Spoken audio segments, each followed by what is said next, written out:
जगन्नाथ भगवान जिनकी आज विशाल रथ यात्रा निकाली जा रही है।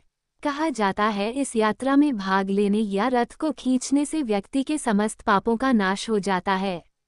साथ ही रथ यात्रा में शामिल होने का पुण्य 100 यज्ञों के बराबर होता है। इसलिए हर साल इस भव्य उत्सव में लाखों श्रद्धालु शामिल होते हैं। कहा जाता है कि एक बार देवी सुभद्रा ने पुरी नगर देखने की इच्छा बताई।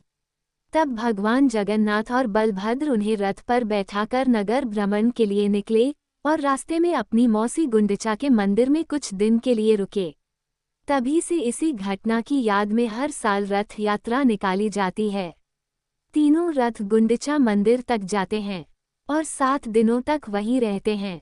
हर साल आषाढ़ माह में शुक्ल पक्ष की द्वितीया तिथि पर भगवान जगन्नाथ अपने बड़े भाई बलराम और बहन सुभद्रा के साथ अपनी मौसी के घर जाते हैं।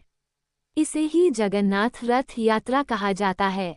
भगवान जगन्नाथ और उनके भाई बहन का रथ जिन रास्तों से होकर गुजरता है, उनकी सफाई सोने की झाड़ू से की जाती है।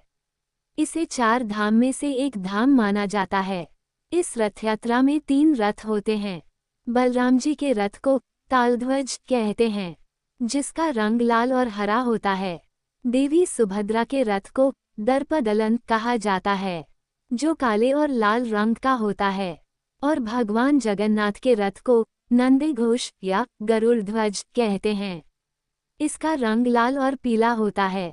रथ यात्रा में सबसे आगे बलराम जी का रथ, उसके बाद बीच में देवी सुभद्रा का रथ और सबसे पीछे भगवान जगन्नाथ जी का रथ होता है। यात्रा के लिए 3 रथों के निर्माण के लिए लकड़ी का चयन बसंत पंचमी पर होता है, जिसके लिए विशेष प्रकार की लकड़ी का चयन किया जाता है। रथ यात्रा के 15 दिन पूर्व भगवान जगन्नाथ को 108 कलशों से शाही स्नान कराया जाता है, जिसके चलते वे बीमार पड़ जाते हैं और तब उन्हें 15 दिनों के लिए एक अलग कक्ष में सुलाया जाता है, जिसे उसर घर कहते हैं।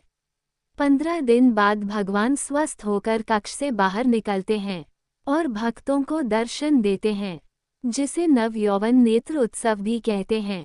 इसके बाद द्वितीया तिथि को रथ यात्रा आरंभ होती है। आषाढ़ माह की दशमी को सभी रथ पुनः मुख्य मंदिर की ओर प्रस्थान करते हैं। 9वें दिन रथ यात्रा पुनः भगवान के धाम आ जाती है।